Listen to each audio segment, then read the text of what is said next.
বর্ষা নয়নের নিচারে বন্ধু। আই মুছে আই, মজাটা পরিষ্কার করে দাও তো। আচ্ছা ঠিক আছে ম্যাডাম, পরিষ্কার করে দিচ্ছি। হ্যাঁ ম্যাডাম, হয়ে গেছে। কত হইছে? 10 টাকা ম্যাডাম। আইনে। ইস, আজকে মনে হয় চাকরিটা পাবো না, লেট হয়ে গেছে। ম্যাডাম আপনার টাকা। টাকা? আরে সত্যি তো দেখতেছি 1 লক্ষ টাকা। আশেপাশে তো কেউ নেই মুসি ছাড়া। আর ইন্টারভিউ দিতেও লেট হয়ে যাচ্ছে, চাকরিটা হয় না হয় তারও কোনো গ্যারেন্টি নেই। 1 লক্ষ টাকা নিয়ে যাই। হ্যাঁ হ্যাঁ, এই টাকাটা আমার টাকা এটা। ধন্যবাদ। আরে চাচা, তুই আমার 1 লক্ষ টাকা না কোথায় যাচ্ছিস? তুই যেখানে যাচ্ছিস সেখানে আমি আসতেছি। হ্যাঁ, আর একটা আসতেছে, একটু 2 লক্ষ টাকাটা পরীক্ষা করব। ঝিরি ঝিরি বৃষ্টিতে উঠেছে কাপড়। এই মুসির বাচ্চা, জুতাটি পরিষ্কার কর, ইন্টারভিউ দিতে যাবো, জুতাগুলা ময়লা হয়ে গেছে। ঠিক আছে স্যার, আমি পরিষ্কার করে দিচ্ছি, সুন্দর করে পরিষ্কার করে দিচ্ছি। হ্যাঁ স্যার, হয়ে গেছে স্যার। কয় টাকা? 10 টাকা স্যার। আচ্ছা ঠিক আছে, দিতেছি। এই নে। স্যার আপনার টাকা। টাকা? আরে এই দেখছি 2 লক্ষ টাকা। এই টাকাগুলো আমার ভীষণ দরকার। টাকাগুলো আমি নিয়ে নেই, কারণ চাকরি হয় না হয় তার তো কোনো ঠিক ঠিকানা নাই। এই টাকাগুলো যদি থাকে তাহলে আমি অনেক কিছু করতে পারবো। হ এই টাকাগুলো আমারই, ফাইল থেকে পড়ে গেছে। না না, টাকাগুলো আমার। এই টাকাগুলো আমি তোমাকে কিছুতেই দেবো না। এই চুপ কর মুসির বাচ্চা, এই টাকাগুলো আমার। আমি চাকরির ইন্টারভিউ দিতে যাইতেছি, আর এই ফাইলের ভিতরে রাখছিলাম, টাকাগুলো পড়ে গেছে। দে বলছি। না স্যার, আমি টাকা দেবো না স্যার, আমি গরিব মানুষ। দে বলছি। তোর এত বড় সাহস, তাই না?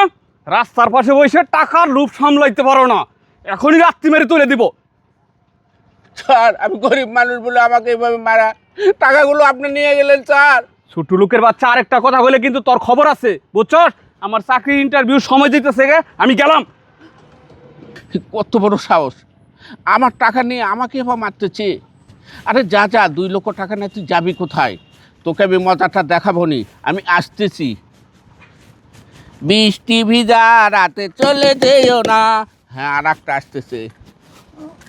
আঙ্কেল, আমার জুতাটা একটু পরিষ্কার করে দেন তো, আমি ইন্টারভিউ দিতে যাবো। স্যার, মানুষ ইন্টারভিউ দিতে গেলে ভালো ভালো জুতা পরে যায়, কিন্তু আপনি এত কম দামি জুতা পরে যাচ্ছেন কেন স্যার? কাকা, আমি গরিব মানুষ, আমার কাছে টাকা পয়সা নাই। আমি ইন্টারভিউ দিতে যাইতাছি, যদি চাকরিটা হয় তাহলে ভালো জুতা কিনবো। আপনি এগুলাই পরিষ্কার করে দেন। আচ্ছা ঠিক আছে স্যার, আমি পরিষ্কার করে দিচ্ছি স্যার। হ্যাঁ স্যার, হয়ে গেছে স্যার। কত টাকা আঙ্কেল? 10 টাকা। আচ্ছা ঠিক আছে, এনেন। আচ্ছা ঠিক আছে স্যার। স্যার আপনার টাকা। আমার কাছে জুতা কেনার টাকা নাই, আর 1 লক্ষ টাকা। টাকাটা নিয়ে চলে যাই। আঙ্কেল, এটা আমার টাকা। আমার টাকাটা পড়ে গেছিল। আপনি আমার জন্য দোয়া করবেন, আমার চাকরিটা জানি হয়। ঠিক আছে। কি ব্যাপার, এই ছাত্র তো বললো যে আমার কাছে জুতা কেনার টাকা নাই, কিন্তু এখানে 1 লক্ষ টাকা থেকেই ও পোল্ট্রি মারলো। আরে যা যা, টাকা না, তুই কোথায় যাবি? তুই যেখানে যাচ্ছিস সেখানে আমি আসতেছি। ভাই একটু চাপেন, বসি। এই চাপমু মানে? আপনি কে? ভাই আপনারা এখানে ইন্টারভিউ দিতে আইছেন না? হ্যাঁ, ইন্টারভিউ দিতে আসছি, তাতে আপনার কি? ভাই আমিও তো ইন্টারভিউ দিতে আইছি।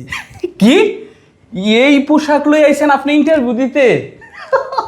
আচ্ছা যাই হোক, আপনার পড়াশোনা কি? ভাই আমি মেট্রিক পাস। Matric pass? দেখেন, এসএসসি পাস এটাও বলতে পারলো না, সে বলতেছে ও নাকি মেট্রিক পাস, আবার আসছে এই কোম্পানির ম্যানেজার পোস্টে ইন্টারভিউ দিতে। যাই হোক, বসেন বসেন বসেন বসেন। বসেন বসেন।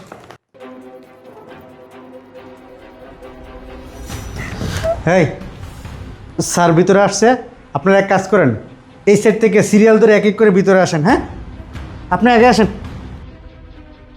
যান।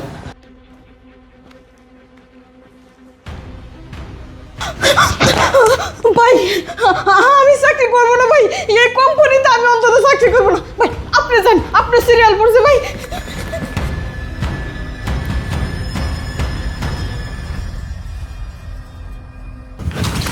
ভাই ভাই আমার চাকরি লাগতো না ভাই, আপনি চাকরিটা নেন ভাই। আমি গেলাম ভাই। ভাই আপনার কি? হায় রে, লোকটা কোনো কিছু না বুঝলে গেছে কা, কিন্তু চাকরিটা তো আমার অনেক দরকার। আজকে কপালে যায় আছে, যায় দেখি।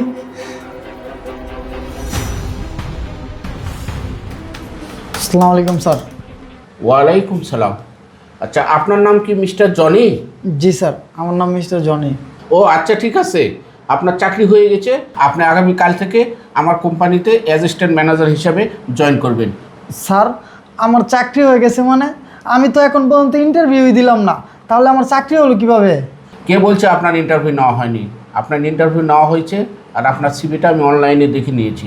স্যার, আমি তো মাত্র অফিসে ঢুকলাম, আমার ইন্টারভিউ কখন কিভাবে নেওয়া হইলো? আপনার ইন্টারভিউ কখন কিভাবে নেওয়া হয়েছে সেটা আমি পরে বলতেছি। আচ্ছা বলেন তো, রাস্তায় আসার সময় একজন মসির সঙ্গে দেখা হয়েছিল আপনার? হ্যাঁ স্যার, আসার সময় রাস্তায় এক মুসির সাথে দেখা হয়েছিল। আর শুধু তাই না, 1 লক্ষ টাকাও পাইছিলাম। কিন্তু আপনি এই মুসির কথা কিভাবে জানেন? ও আচ্ছা, ঠিক আছে। ওই মুসি অন্য কেউ ছিল না, মুসি আমি নিজেই ছিলাম। আপনি মুসি ছিলেন? হ্যাঁ, মুসি সেজেই তোমাদের ইন্টারভিউ আমি নিয়েছি। আর আমার অফিসে যখন ইন্টারভিউ নেওয়া হয় আমি মুসি সেজেই নিই, কারণ আমার অফিসে যখন আমি লোক নিই এভাবে পরীক্ষা করেই নিই। যারা সৎ তাদের চাকরি হয়, আর যারা অসৎ তাদেরকে আমি বাহির করে দিই। দেখো জনি, তুমি 1 লক্ষ টাকা পেয়ে আমাকে সে টাকাটা ফেরত দিয়েছিলে। 1 লক্ষ টাকা পাইলাম আর নিয়ে চলে আসলাম। এই টাকা তো আমার না, এই টাকাটা যার, তার তো দরকারি টাকাও হতে পারে। এই টাকাটা মুরব্বির কাছে দিয়ে আসি, যার টাকা তারে দিয়ে দিব। আমি এটা নিতে পারবো না, আমি পাপের ভাগীদার হতে পারবো না। আঙ্কেল, আমি অনেক বড় একটা ভুল করে লাইছি। আসলে যে 1 লক্ষ টাকা আমি নিয়ে গেছিলাম, এই টাকাটা আমার না, এই টাকাটা অন্য কেউ ফেলে রেখে চলে গেছে। যার টাকা সে যদি খুঁজে আসে তাহলে এটা দিয়ে দিন। না স্যার, আপনি ভুল করতেছেন। এটা তোমারই টাকা, তুমি টাকা নিয়ে যাও বাবা, আমি টাকার দরকার নেই আমার। আঙ্কেল, আমি তো বললাম আমার কাছে জুতা কেনার টাকা নাই, এই টাকা আমার কিভাবে হবে? এটা আমার টাকা না, আপনি যার টাকা সে আসলে আপনি দিয়ে দিন। না স্যার, তাহলে একটা কাজ করেন স্যার, এখান থেকে অর্ধেক টাকা আমাকে দেন আর অর্ধেক টাকা তুমি নাও। আমি এন থেকে অর্ধেক টাকা নিতে পারবো না, আপনি পুরোটাই রেখে দেন, আমার টাকার দরকার নাই। ধরেন কি ধরেন। বলতেছেন স্যার এইগুলো? হ্যাঁ, আপনি শুধু আমার জন্য দোয়া করেন। আচ্ছা ঠিক আছে স্যার, একটা কথা জিজ্ঞাসা করবো। জি, তুমি বলেন। কোথায় ইন্টারভিউ দিতে যাচ্ছ? কাকা, আমি শিকদার গ্রুপে ইন্টারভিউ দিতে যাচ্ছি, আপনি আমার জন্য দোয়া করেন। ঠিক আছে স্যার, আপনার নাম কি? আমার নাম মোহাম্মদ জনি। ও আচ্ছা ঠিক আছে স্যার, আমি মন থেকে দোয়া করতেছি, আল্লাহ দিলে তোমার চাকরিটা হয়ে যাবে। ঠিক আছে কাকা, আপনি আমার লাগে দোয়া করেন। আমার সময় যাইতেছে কাকা, আমার অফিসের লেট হয়ে যাচ্ছে, যাইতেছে। আচ্ছা আচ্ছা ঠিক আছে স্যার, এই কারণেই তোমার চাকরিটা হয়েছে। স্যার, আমি তো আপনার সব কথাই বুঝতে পারছি, কিন্তু একটা জিনিস বুঝতে পারি নাই। একটু আগে তো আমার সাথে আরো 2 জন ইন্টারভিউ দিতে আইছিল, কিন্তু তারা এইভাবে দৌড়ায় মুড়ায় পালায় গেল কেন? শোনেন জনি, আমি বললাম না, যারা অসৎ আমার সঙ্গে যে ব্যবহার করছে আমিও তাদের সঙ্গে সেই ধরনের ব্যবহার করছি, এই কারণে তারা দূরে দূরে বাইর হয়ে গিয়েছে। স্যার, এখন আমি সব কিছু বুঝতে পারছি। আর একটা কথা কি জানেন স্যার, আমি অনেক গরিব মানুষ, আপনি এই চাকরিটা আমাকে দিছেন, আমার অনেক উপকার হয়েছে স্যার। আচ্ছা ঠিক আছে, আগামীকাল থেকে আপনি আমার অফিসে জয়েন করেন, যান এখন। ঠিক আছে স্যার, আসসালামু আলাইকুম স্যার। ওয়ালাইকুম সালাম।